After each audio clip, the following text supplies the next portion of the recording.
Welcome to the Derelict Podcast. We have a very, very, very special episode today because I'm sitting down with my parents and I'm talking to them about some really tough questions, and I want to hear about their marriages, about masculinity, about gender, about how they've been able to stay together for so long, and what it's like for them at 74 and 84. So this is a very special treat. Everyone listen to this one. I hope this one gets the most views of any episode I've ever done because of the fact that I think there's going to be some amazing wisdom and awesomeness happening on this episode. So welcome, Derelicts. Glad you're here. Welcome to the Derelict Podcast. I work with a lot of guys that are like, you know, early on in their marriages or divorcing or getting divorced or are divorced, etc. Trying to figure out how to make marriages work. And somehow you guys figured it out the second go around. But I'm curious, like, what do you think about, like, I don't know, what would you share about your first marriages? Just about where you're at in life. I mean, maybe just tell a little bit of the story if you're open to it, and just talking about why it didn't work. What do you think? Whoever wants to.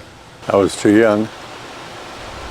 How old were you when you met your first wife? I guess how old were you when you met her, and then how old were you when you married her? I think 20. When you met her or when you married her? Both. Because this is my second year of college. Did you... That's my second year. Oh. I thought it was your second year of law school. Or that's when you... No, okay. Second year of college, How quickly did you marry her after you met her? Pretty quickly, sounds like? a few months. I don't remember when I think I met her at Christmas. I'm not sure. But I know we got married in July, in the summer.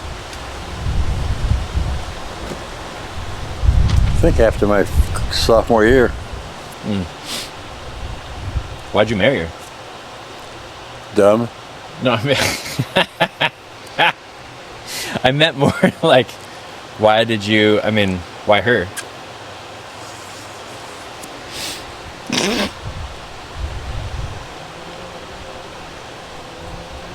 I guess I thought I was in love. It's a lot of years ago, obviously. Probably hard to remember. Yeah, about 100. Well, 64-ish years ago. Yeah. Yeah, something like that. I mean, did you always want to get married? Like growing up, was that a thing in your household? I don't know. Probably. Italian family and Catholic. I mean, your parents were together forever, right? Yeah. That was their only marriage, wasn't it? And Yeah. Didn't they get married really young also? Wasn't your mom like 18 or something? Wasn't it? Or I don't did know. I remember that wrong? They were married for like 65 years, I think. No. I don't know. Do you know, Mom? Well, let's see. Grandma died when she was almost 90. And so 65 years would be 30, 25. I think she was in her early 20s. They were in their between 20 and 25. And So then- about the same age as you Yeah. were. Same age as I was, also. Because how old were you when your mom died? I don't know. That was how many years ago? When she died. 11. So that'd be 10, 15 years ago. So 85, 70. That doesn't exactly work out. But the early 20s for her. Yeah. What do you feel? I mean, why did it fail?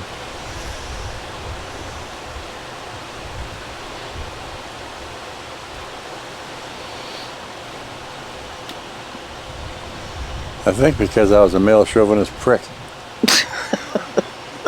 Serious? Now I'm just a male chauvinist. But I mean, do you want to expand on that? Like, what do you mean? I just think I was very dominant. Not that I am anymore, but I mean, I think I was just dominant. I really don't know. Too many years ago. Too many things I've tried to forget.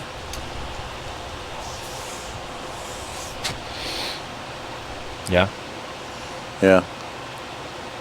What do you think? What would you redo if you could go back in time? If You could go back and talk to your 18-year-old self, 19-year-old self about relationships, about marriage. What would you say? Don't do it. Like, don't get married ever? Well, at least at that age, I guess. Or you don't know how to answer that. No, that's fine. What would you tell somebody that was 20 years old today?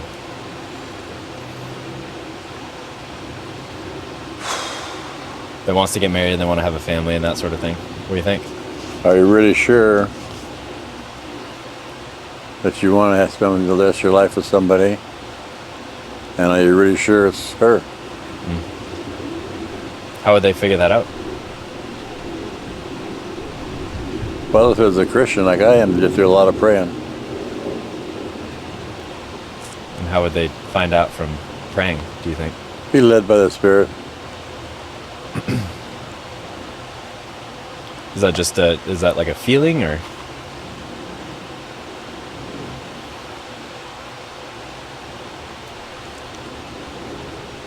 Yeah, I guess it's being led by the Spirit. Just, I think mainly it means it feels right.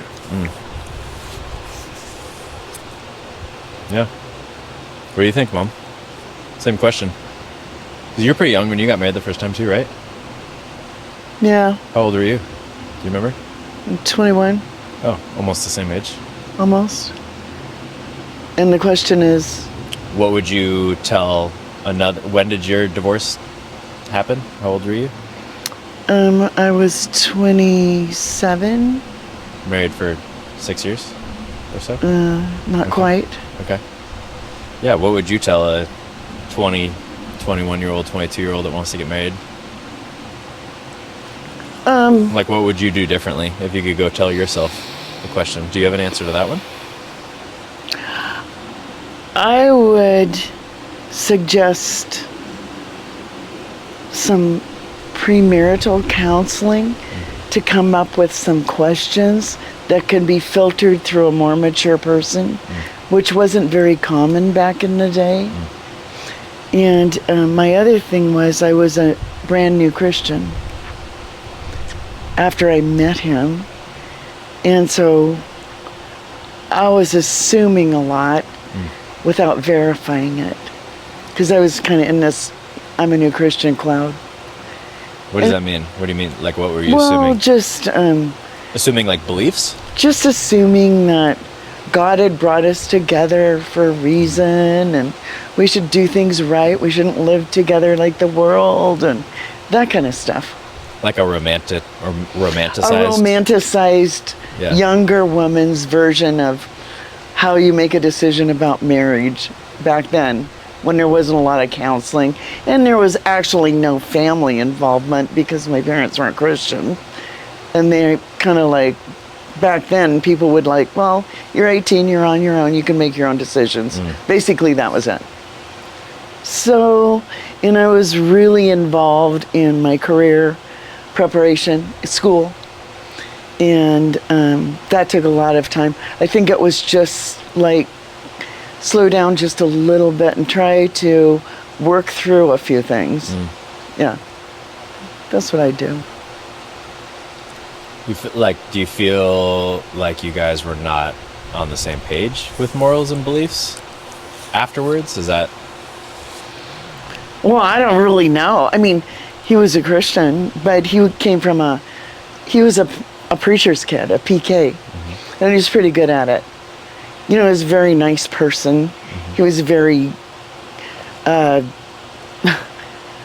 easy to like, well spoken, kind of quiet, and got along with most everybody. So you didn't see a lot of things that were boiling beneath the surface from being a preacher's kid and living in an environment which was basically pretty legalistic, not due to his father's influence, but just the church in general, Mennonite church. So he wasn't mature enough either and hadn't worked through these things. But I thought he was fun. He had a Corvette, and he had an Indian motorcycle. Oh, that's important. It is to a 20-year-old female, right? And I met him in Denver, and I loved his car, and I liked his motorcycle. Was he good looking too? Yeah, he looked like a so mini he- Robert Redford. Like a triple threat then. Yeah. he Good was- looking, had a nice car, had a nice motorcycle, fun. And What's then, not to like? then, What could ever go wrong? then he was doing Trifecta. conscientious objection work because of his religion in Denver General. And we, after I think like about the first year, we were moving again from Denver back to the Northwest. And he temporarily went home to Ohio. And then he followed me out to Oregon. And that was kind of the clincher because he followed me out to Oregon. I didn't think. What do you mean? Like you're just like, I might as well marry this guy. He's following me around. Well, I thought he was in love with me, and I thought I was in love with him. Well, do you think you were? Yeah. But we weren't mature enough to make that decision. We could have used a little outside help. But his parents didn't like me because when they first met me in Denver, I wasn't a Christian, and it was we had gone to some party and had a beer, and then we went to this church gathering, Mennonite church gathering, and I didn't use a breath mint, and they smelled beer. Oh, So- trouble. I know, so they thought they wanted him to get rid of me. That's really funny. Yeah, his dad didn't. His dad was super nice. You know, one of my best friends was raised in Mennonite, right? No. Yeah, he was. Scott. Oh yeah. Yeah, so he has that whole experience that he talks about. They're a lot, nice too. people, but like his Very dad conservative, wasn't. very like- strict, very. His yeah. dad was like him, Mm-hmm. just loving. He accepted you exactly where you were. But you know, his mom, His older sister How was so? What do you mean, a like- missionary. Like, no, get rid of her. She's bad. But why? Like strict, like. Legalistic. She's too crazy. Because I had my own ideas too. I've always had a lot of my own ideas. Yeah. And I just didn't fit the mold. Do you feel, yeah. Do you feel like she didn't want? Was it because you're a woman? Like, did she not believe that women should have their own ideas? Right. And- The women's role was not was to be more in the background. You didn't speak up and ask a lot of questions. And I always had a ton of questions Yeah. because I didn't know God and I didn't know what it all meant. Got it. Plus that I drank beer. That's all they knew.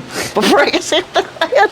When you, God forbid, going straight to hell. And I went dancing. Oh no. So you said that you would tell young people to get some sort of counseling, get some wisdom. Like, what does that look like to you? What do you think they should look for? I don't know. It would depend on their personal beliefs and situations. If they're a Christian, they could go and try and find something in the church. We did do counseling before we got divorced in this Baptist church, but the guy that was doing the counseling just kept putting me down because I had a lot of questions and I wanted to express my side of it. So it was back then, it was frowned on oftentimes for the woman to be freely sharing her thoughts. I mean, not criticizing, but Yeah. Well, I guess I'm curious because I don't know if you even know this or not, but I had counseling before my marriage. did it help? And it was, our pastor and his wife at the time. So like it seemed like it was good because it was, a man and a woman who had been married for a long time and they were pastors and they were wise. Well, I should say pastor. She wasn't a pastor. He was a pastor. They were wise. They had a lot going on, but I don't know if it was helpful. I mean, I don't know what to compare it to because I can't compare it to not having counseling. But I think for me it was, I don't know, my experience or viewpoint, or it seems like specifically in the church, like church counseling seems to be more focused on, do you have the same, like religious beliefs, understanding of scripture, understanding of God and that sort of thing. And I think that that's important, but I also think it's important to have, like, what are your morals, what are your values, what are your beliefs, like, where are you trying to go in life, all that sort of stuff I don't feel like was really talked about. So I don't know, it just feels like we could have the same theological beliefs, but does that mean we're going to work as a couple? I mean, you guys probably have different theological beliefs. I think you're exactly right. Like, would you say that 100% of your theological beliefs are the exact same? Were they? Or just at all, right now? I mean, there's got to be something that you disagree on every once in a while, right? Yeah. That doesn't seem to make a good marriage to me. I mean, you guys have lasted 40 plus, how many years? 6 46? and a half. Yeah. It's not just because of theological belief alignment, right? Mostly. I think it is. Mostly because they believe in the Lord and believe marriage is right, divorce is wrong, and There's a lot of people that believe in the Lord that get divorced. you got to get, well, how much they believe in the Lord, but we have to, just something we have to get through. When something comes up, we just think, well, we need to get through this. Yeah, but that doesn't sound like, to me, that doesn't sound like because we believe in the Lord, it's because you're committed to, we will get through this. So you just said, right? Well, I think the commitment comes from your core beliefs and your core person. Yeah. And I think if you really, are at your core believing Christ is first in your life and what he says, no matter how badly you want to fight against that, I think you just have to submit to that and try to do your part to get through and adjust. Keep adjusting, keep forgiving. The biggest thing, you have to have a really gigantic capacity to forgive. It has to be a commitment to forgive and not try to get your own way. I hear that from both of you. I hear commitment to, we're not going to give up on this, Right. right? Like, we believe, because of our core beliefs, that this is going to, I don't know. My observation of the two of you is that you believe that no matter what happens, we're committed to making the marriage work. Is that? Yeah. Exactly. Yeah. I mean, that's awesome, by the way. I love that as a cynical guy. Well, I do. I appreciate it because I don't know. I guess what I'm hearing is like core beliefs. We believe in God. We're Christians together. We are completely committed to forgiveness. We're completely committed to each other. We're completely committed to this marriage. Sounds like that's what you're saying is the most important thing to make a marriage last. Agreed? and we want people to see that Jesus is real. And if we can't live it out in our life, how can they believe that? And you believe that Jesus is real also means we're committed to each other in our marriage.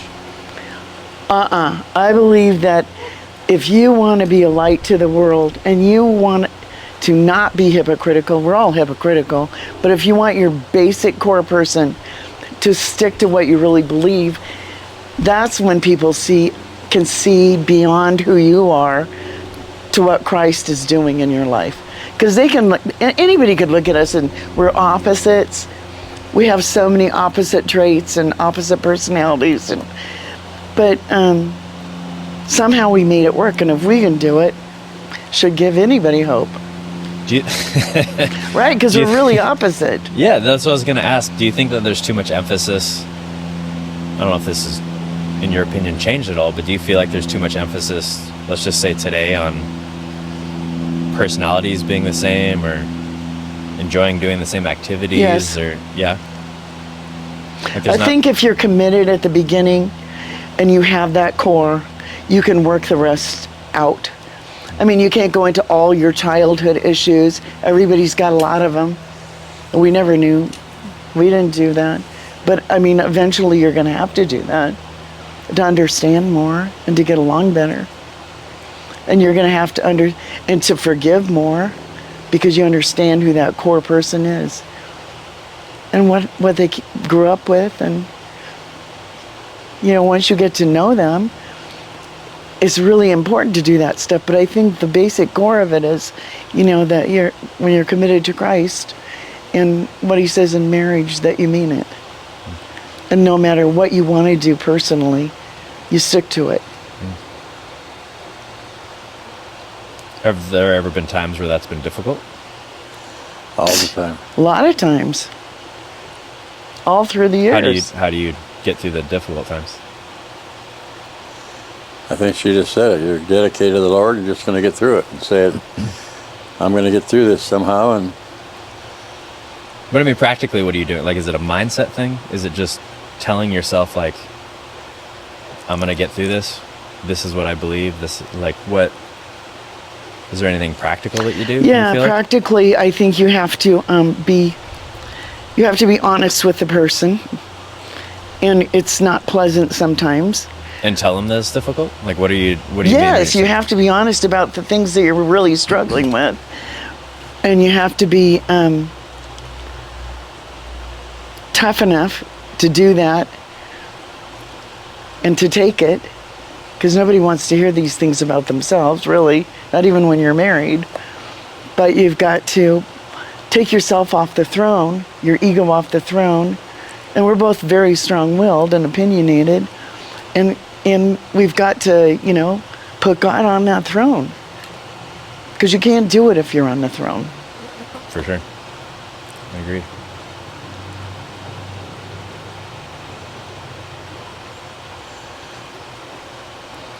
And there are, times in marriage where things go easier, and then there are adjustment times when things go harder. And it's just, you can't base your marriage on circumstantial stuff or feelings. You can't. Feelings, yeah. Or nobody's going to make it. That's why over 50%, even in the church, are divorced. I think the training you get for personality types and, emotional stuff and all, counseling and all that's all great. But the whole core thing is the issue. It's the commitment to Christ. And you can get the tools, and maybe they help, maybe they don't. But the core is the commitment. First to Christ, and then to the person you've promised to yourself to for life. And to your family. I don't know if this is still the statistic, but I remember I looked it up before, and it was second marriages are like 70% divorce rate. Yeah. So you guys are like in the 30% range But the thing of about making it, this work. the That's thing, pretty awesome. The thing about it is we were both pretty new Christians when we met. Well, had you been a Christian for like 4 years? What does that have to do? Well, I'm missing because it. he wasn't in his first marriage. He didn't have that benefit, and neither did I at first. Well, Do you believe that two people that don't know, that aren't Christians, could be married, like, and have a successful marriage? oh yeah, I think it's been proven, sure. So for them, then, what would the answer be if it's not? You might have some of the characteristics, like she said, being able to forgive over and over again. 40 times 4. You can still have that ability to forgive and really love the person. But I think it makes it a lot easier with the Lord. For sure. Well, that commitment can still be there too, right? Both people could still be committed to, we're going to be married no matter what. Oh, yeah. And back in the day, like with our parents, my parents and his parents, society was supportive of people staying married, and divorce was quite rare back then. What do you think it is? What do you think it's like today? What's your perspective today? What that's like? I think It's people no big just deal. it's what's no big what's deal. no big deal? Being divorced.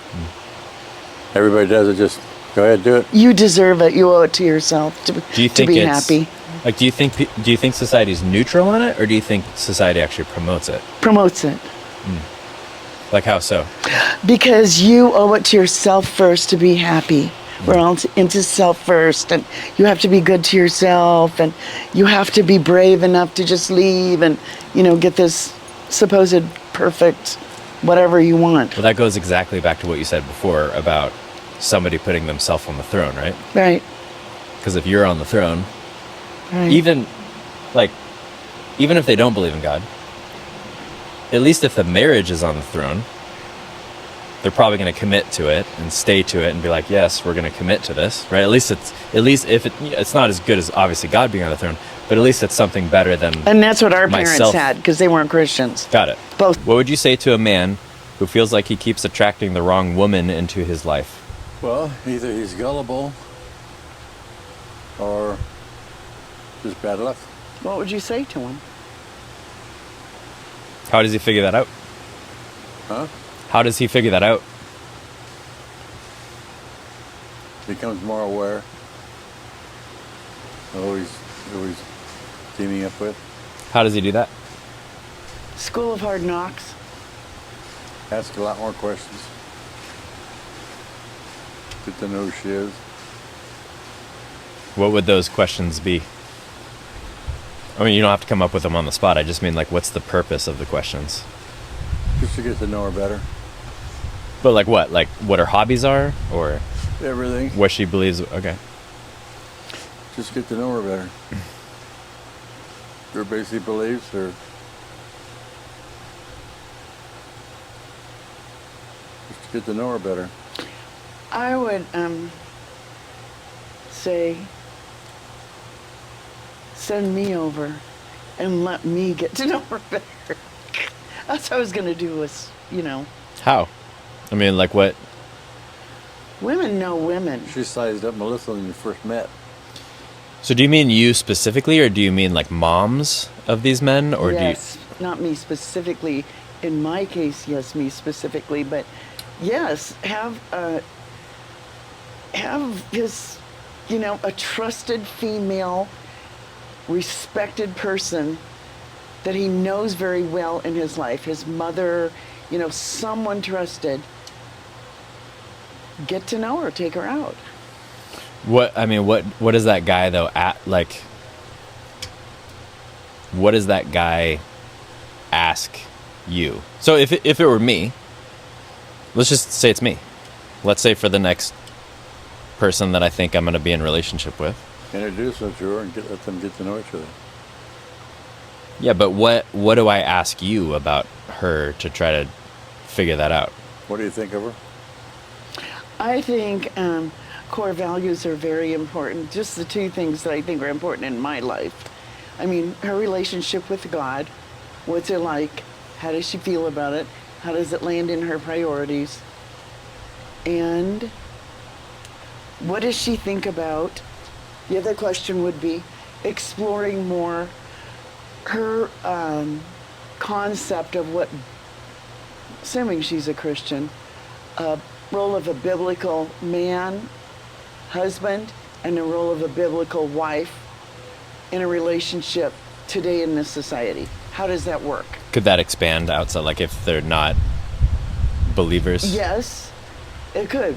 How do you, and it should. Like basically role of masculinity, role of masculinity role in of woman. marriage, role of femininity. I shouldn't say masculinity because we all have masculine traits, we all have feminine traits. I didn't mean that. But the husband I and mean the wife. role of the man and the role of the woman. And what things would be a real game stopper for her in marriage? That's an What would make her important leave? question. Is that what you mean? Yes.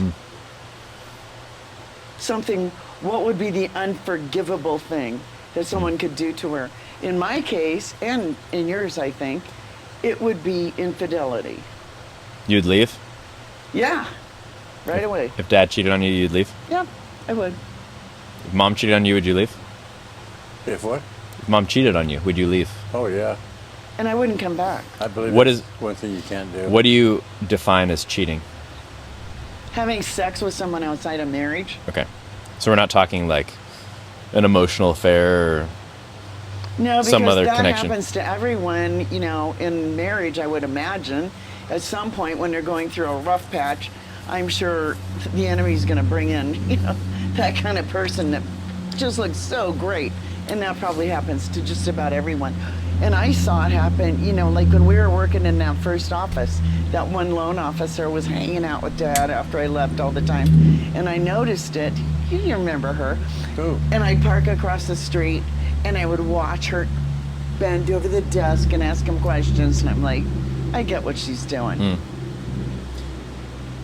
So not to get too detailed here, but again, sex, like if you kissed somebody else, would that be in that category? No. I'm just curious what the actual, If you like had a intercourse weak is the moment- category. Like I'm just wondering If you what had the. a weak moment or she had a weak moment, as long as it wasn't sex. Because once that gets started, I mean, everybody... Even if the person's repentant and comes to you and says, I wouldn't. I made a huge mistake. I don't think I have to. It's just where I'm at. I'm that kind of person. Has real sex and then comes back and apologizes? No. It's real sex. It's sex. But it's done. The Bible says In you my can mind, get over there's no it. excuse for it. I've seen all these people try to do it, and I don't think many of them successfully do it long term. So I would just leave. Oh, and the other thing that would be a game changer for me that I couldn't ever go back to would be if someone sexually molested a child. That Like would be unforgivable. Either any in the child or home- their child. Any child. So besides asking her, going back to talking to the woman, so your main advice to this guy is have your mom chat with this woman. Your mom or a trusted female Yeah, in if your it- life, a big sister. If they don't have a good little relationship with sister. their mom, just some They woman. got somebody like Cole. He's got 2 sisters. Oh, I'd send Autumn when she's grown up. Is there anything specific about that woman that you would tell them that she needs to be? Like the No. trusted person? No, I think that would be up to you to tell her. No. I'm asking, like, for the guy, like, what else does that person need to be besides trusted? Anything? Like, obviously they need to be honest about their opinions of her, and they need to be trusted. Is there anything else that you would say? I don't think I would be there if I met with someone to talk about my goals and values. I'd want to know what theirs are. Right. And I'd want to, let them feel that they could be open with me and honest. Because it's best for everybody. Is there anything else that you would recommend to that guy? Going back to the question, besides having the woman meet with the woman?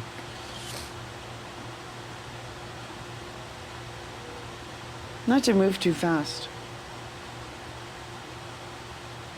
To use restraint and to develop a deep friendship for a while.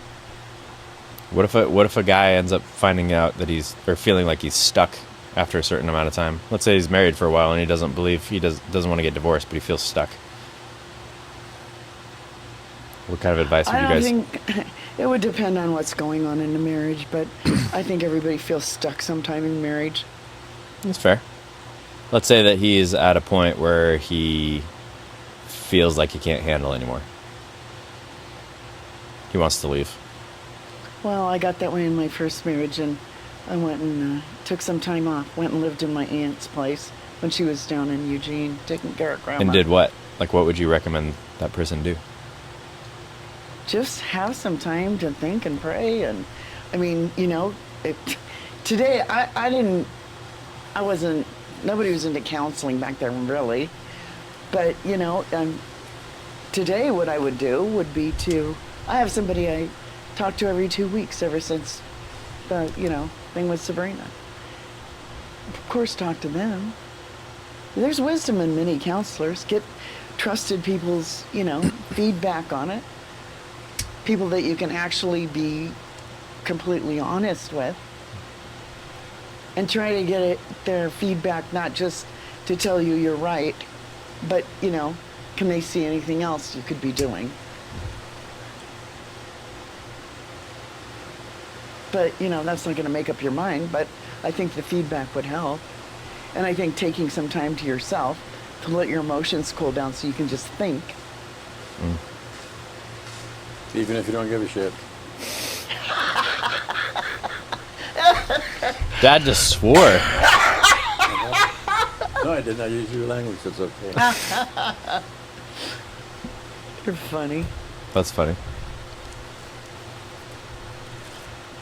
I think it's better for the partner, too, if you leave. Because women, when they're upset, they just want to talk you to death. And it just keeps getting worse. Because you can't take that much. I think it's a more feminine trait. Yes. I don't think it's always the case. Some men talk more than others. Very true. Well, I mean, specifically, too, in that setting. Yeah. Like, in my marriage, I was the opposite. I was the more feminine one in that setting, and she was the more masculine one. She was the one that wanted to go away and have space. I was the one that wanted to talk it out.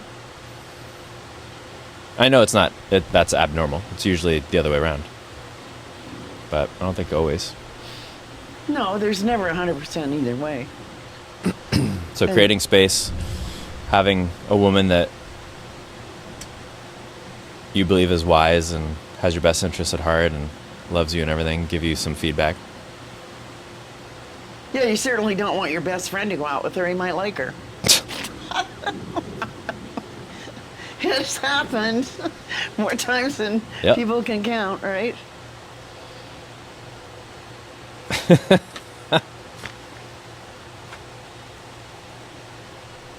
What, maybe like a bigger question? What do you think that men, let's say middle-aged men, 30s, 40s, maybe early 50s,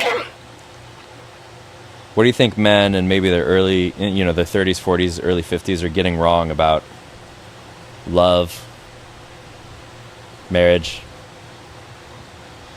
Well, I just don't think it's just men. I think it's both men and women. And I know. I think that the roles are so indistinct today that everybody thinks they should do everything. And it's impossible. I just really like the idea that we had separate roles. You know, I mean, I had my own career. I was independent. I could make good money. But, we had taken on traditional roles. And that was okay with me. I mean, I expect him to do half the laundry or, especially when he's working really, really all those hours. And we had you, and he had so little time to do that. I wanted him to come home, relax, and, spend the time he could with you. I didn't want him doing all the rest of it. And in turn, I wasn't working during those first 3 years. So I had a lot of time to nurture you.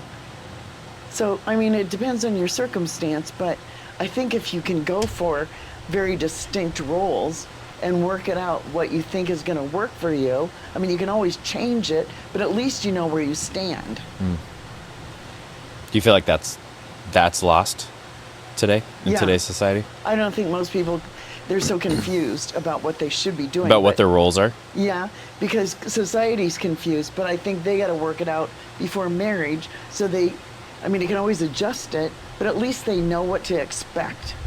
What would be included in that bucket? Like roles. What do you mean by roles? Like what? Like career? Who watches the child? Who like wants what? kids? Okay. When do you want kids? What are you going to do when we have a kid? Are we just going to throw him in daycare when he's, 9 months old or 3 months old? Or do you want to, you want to be there to take care of him, and how can we work that out?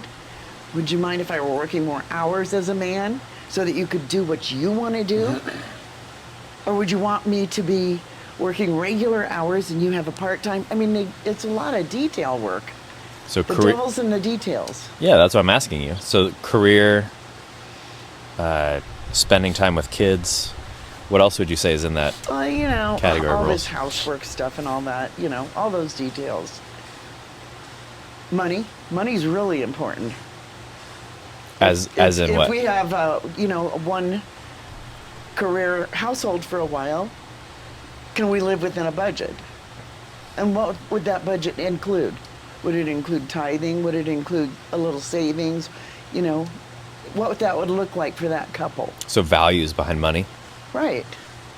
Money's really important. So money's extremely important. Sex is very important. What about it though? Like what are these conversations like? I guess what I'm trying to get to is what questions are being asked as far as the values behind things like sex and money. Can we How often agree? do you want sex? For sex, okay, frequency. Well, I don't think you can say how often do you want it. I think you can say. Well, he have- can. Well, yeah, he can. That was his answer. Well, that would be every 2 hours at first, Yeah. all the time. Obviously, I understand that, but I'm saying frequency. Why wait that long? 2 hours. See, this is where you get into but I think general thing is can we talk about it? If one of us is not satisfied or has a physical problem, can we discuss any frustrations we have? And are you willing to bring these up? Or are you just gonna, seethe and pout? Okay, so open communication about intimacy, about sex, Money, frequency, money, what that looks like. jobs, any kind of frustration. With things like open communication about sex and frequency, like, how close do you have to be for this to work? You know what I mean? Like when you're having this open conversation, when do you know like, oh, that's way too far off, that's never going to work? Is it just a matter of compromise? It's just a matter. Like if somebody says every 2 hours and the other person says every 2 years, that's probably too far away, right? I think the whole key is that when you really love someone, you do want to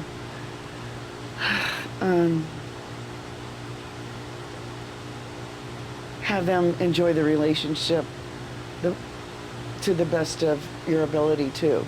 Yeah, I understand. I'm just wondering how you figure out, like, what would you say to the guy that, again, let's change paths here and maybe say that it's this, you know, this still 30 to 50s guy that's attracting these wrong women into his life, and he's trying to, maybe he's divorced and now he's trying to find a woman that, okay, again, we could say it's me, right? I mean, What would I say? I'm a 41-year-old man that is not with anybody right now that would eventually like to be with somebody again. What would you say to me about what those conversations are to a potential woman about things like sex and money? This relates to that conversation you had with that guy in the coffee shop. First of all, find someone who doesn't do that right away, send you pictures or want to hop right in bed. What do you see as the difference today about men and women in traditional roles versus, 30 years ago or even 50 years ago? For either one of you. Either one of you can answer this You would question. start? Why don't you start? With 50 years ago. Will you start? 60 'Cause you're years older. ago. Yeah. How many years ago? I mean, you first got married 65 years ago. Were traditional roles of men and women different 65 years ago than they are today? Oh, yeah. How so?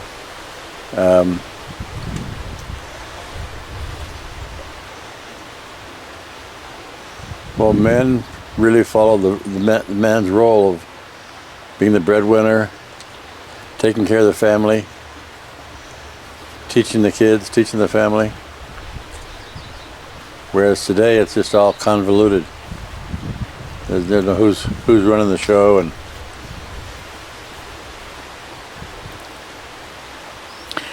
Well, no, Do you think- see that as a bad thing or a good thing or indifferent? nowadays it's not a good thing. Men don't really know what their role is. Women don't either, but men don't seem to care about the fact that they should support the family and work 2 jobs or whatever they have to do it. And then give the wife the respect she deserves. Because I don't think they ever did that, come to think of it. Your dad did. Well, because she had the money. I don't think so. No. I think your dad really respected your mom.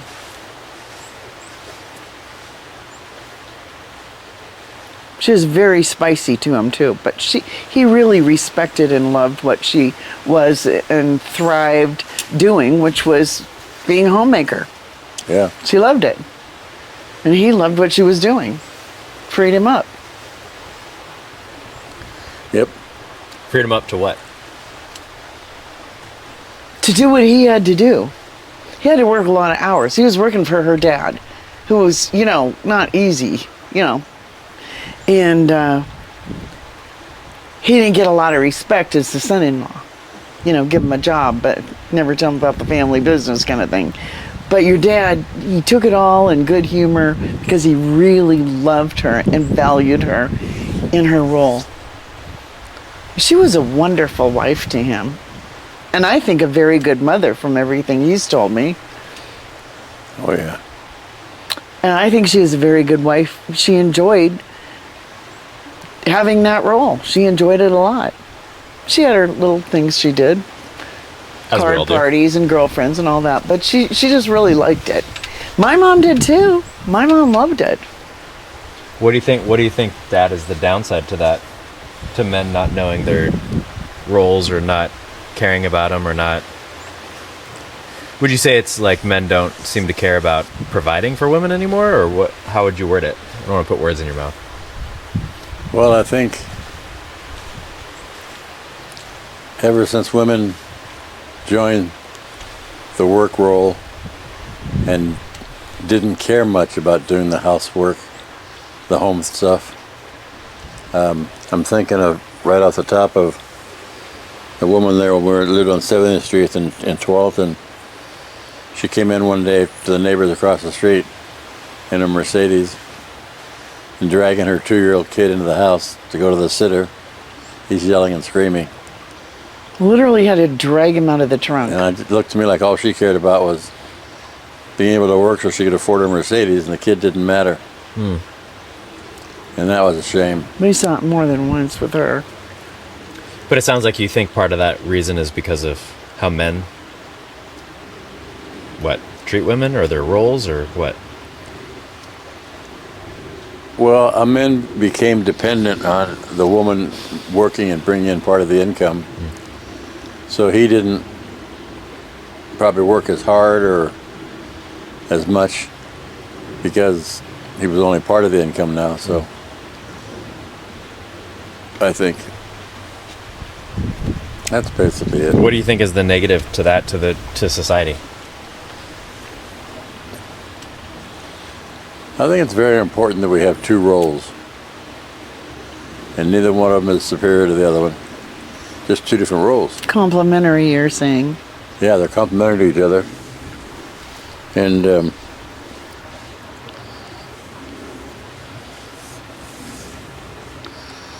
I think of the man kind of being the lion and the woman being the lioness.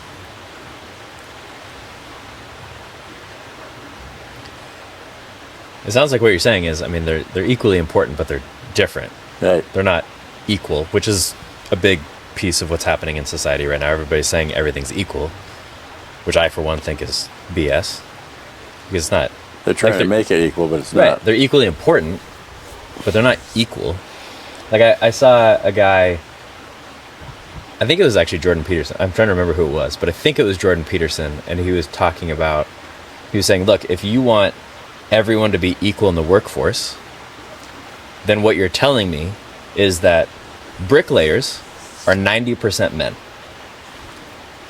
So what you're telling me is we should fire 40% of them and bring in 50% women to do bricklayers. But that's not going to happen because women don't want to be bricklayers. And can't be. They couldn't put in 8 or 10 hours lifting bricks and Right. cementing and all that stuff. They're just, the bodies are different. They're not designed to do that. Just like a man couldn't have a baby. Generally speaking, I Couldn't mean, stand the pain. Well, of course, generally speaking, but it's the same in nursing, right? Like, there are some male nurses, but there's still, by and large, way more females. I don't know what the percentage is, but it's a lot more females. Because, generally speaking, that's feminine traits, and generally speaking, females have more feminine traits, and one of the feminine traits is being more nurturing. And when I said men couldn't have babies, I mean they couldn't stand the pain. Well, you think that men can have babies? No. But if they could, they couldn't stand the pain. For sure. We can't even stand colds. We're Stand weak. what? We're so weak. We're colds. I get a little sniffle and I'm like dying. Ah. Yeah. You ever hear Bill Cosby describe having a baby? Yeah, taking your lip and sticking it all the way over your head. Mm-hmm. Anything else you guys think about gender roles or gender anything right now? oh, there's just so much shaming involved for women. You know, I mean, if you're a stay-at-home mom for a while, you're just nothing, and you're going against the tide. And if you verbalize these kinds of things, you're really an outcast in society, even in churches. I mean, nobody's brave enough to stand up, and now it's coming back around a bit, but I just think I know what a man is and I know what a woman is, and I think it's obvious, but a lot of people don't even agree with that today. I mean, it's ridiculous. And I know that women are more fine-tuned generally in their emotions because they have the baby and they have to be instinctive to, take care of the baby because they can't even talk or do anything. And not that a man can't take care of a baby. Sure he can. You're a great dad. You take care of your babies, but it's just there's a difference there, and it's a great difference. It's a great complementary difference. I couldn't go out and take all the rejection he took in his work. It was brutal. He was so tough. I mean, but he took a lot of rejection. In your kind of work, are you kidding me? You take a lot of rejection. I could never do that. I got myself through nursing school. I was good at what I did. I rose to the top quickly. I didn't get any, the rest of the education, so I didn't rise up. And then I felt like when he was working on his business, I just admired him so much. I wanted to help him. And the business was growing so fast. And he wanted me there. And it took him a while because it took me a while to get to where I was. But I just felt like it was a blessing that I did it. And I wanted to help him. And he enjoyed it. And he felt better because, he didn't have time to hold everyone's hand when we had the office and all the snowflake people complaining about everything, or, you know what I mean? I took the little job at the biweekly and, held a lot of hands so he was doing both sides of the business, plus, the advertising on the radio and doing all of that.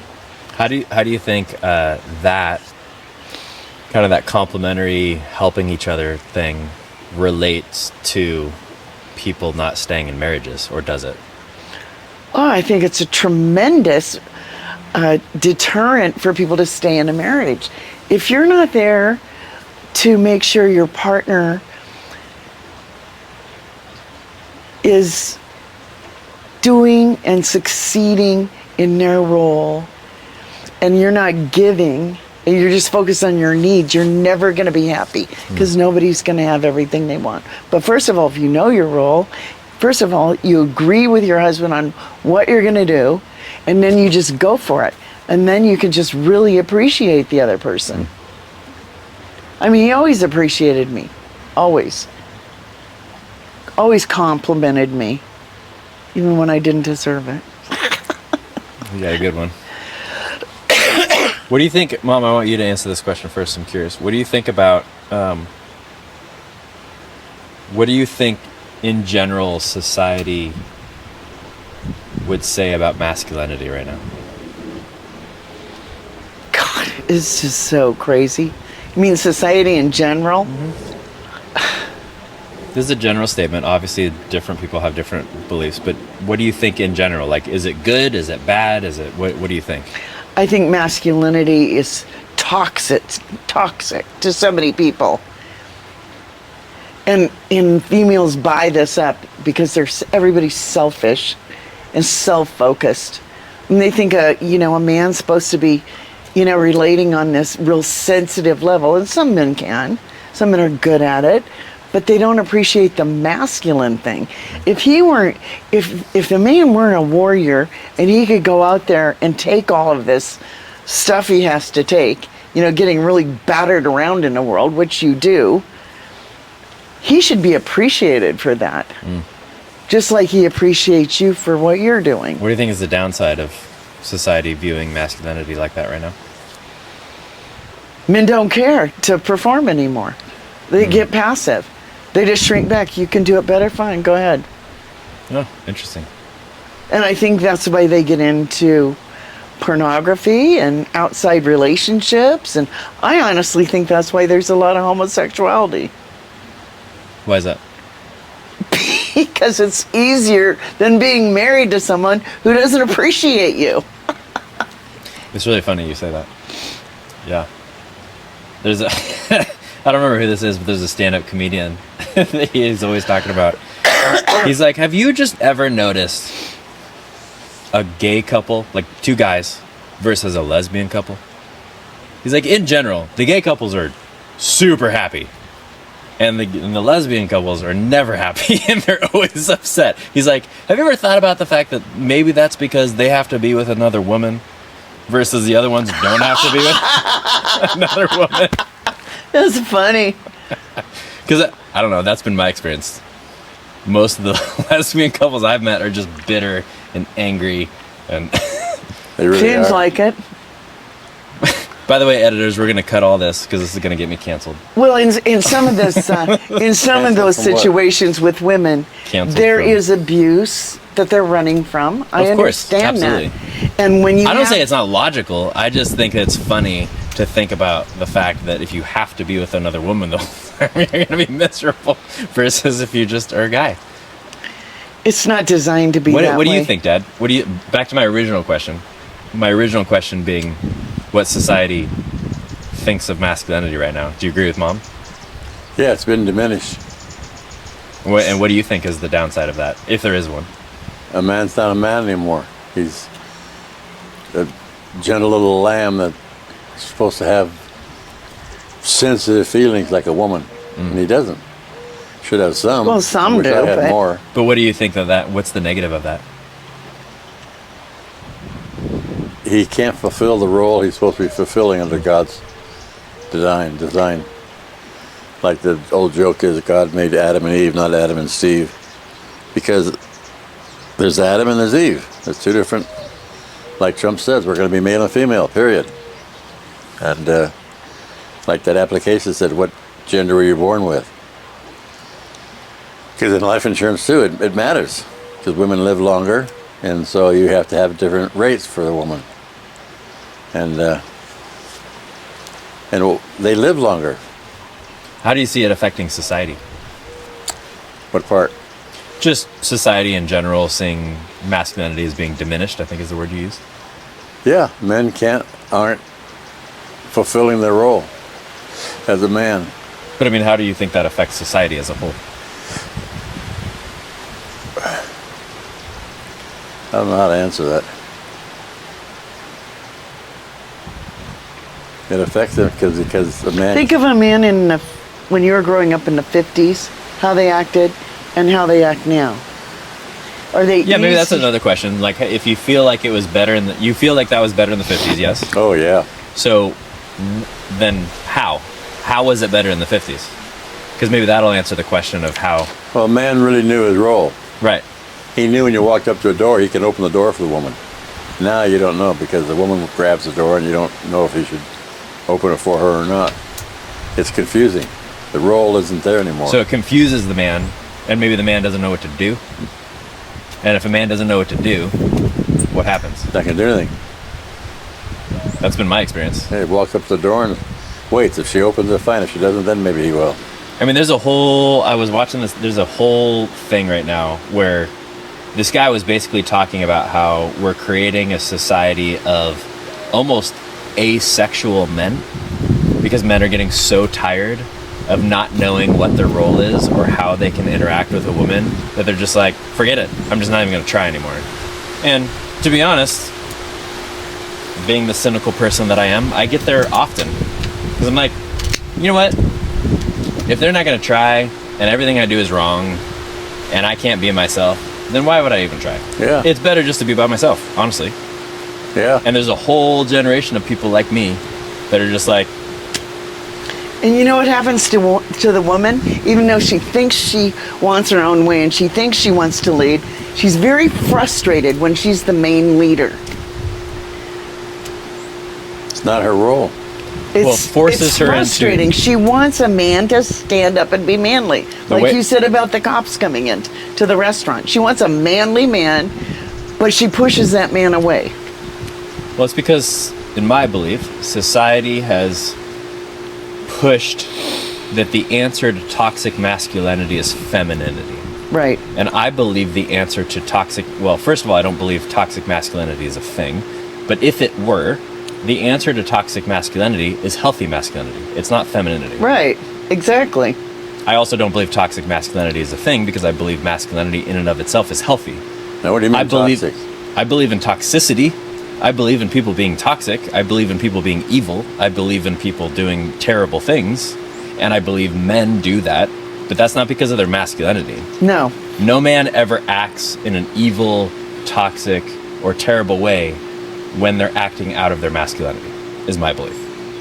They act that way because they're not acting out of their true masculinity.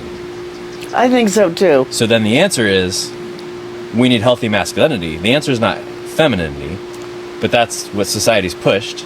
And because of that, men are told, don't be masculine, be feminine instead. And then it's confusing to the majority of men, because the majority of men are mainly masculine, not all of them, the majority are.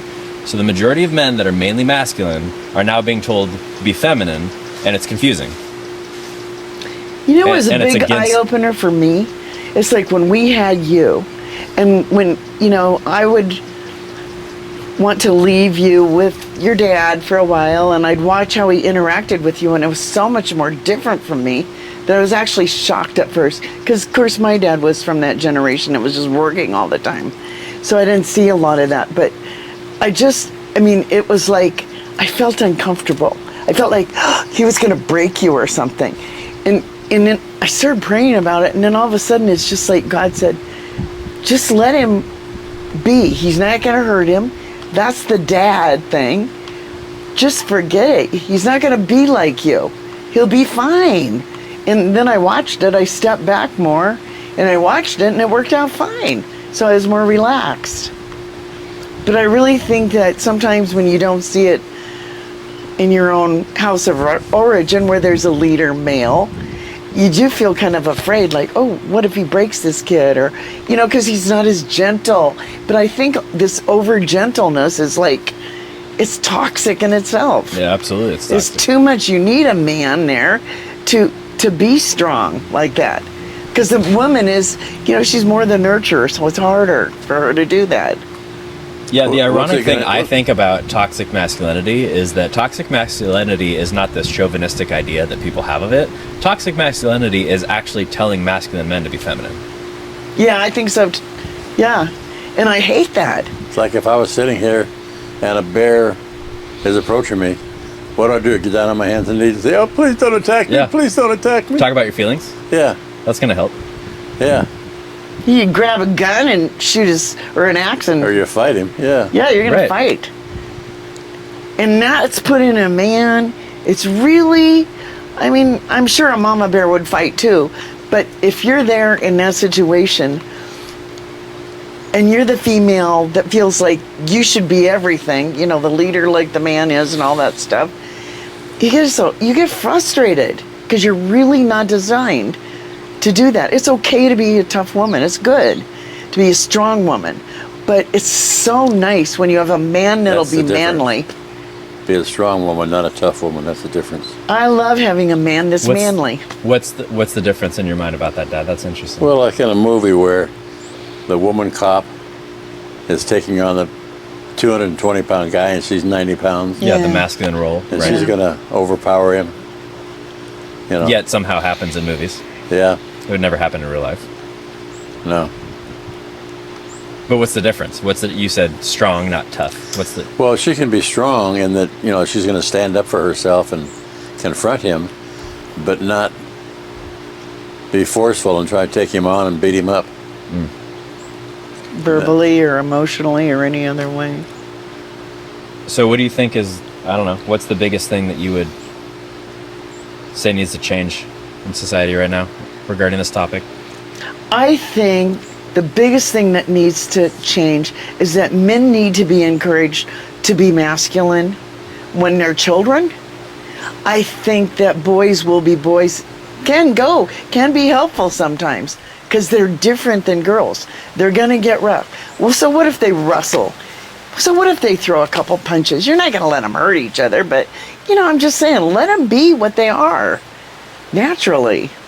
Why try and turn them into little girls? When you see your fort being destroyed in school and you're looking out the window, let him go. Let him go after him. But, she's going to stand there and say, oh, my fort is being destroyed. Somebody take care of it.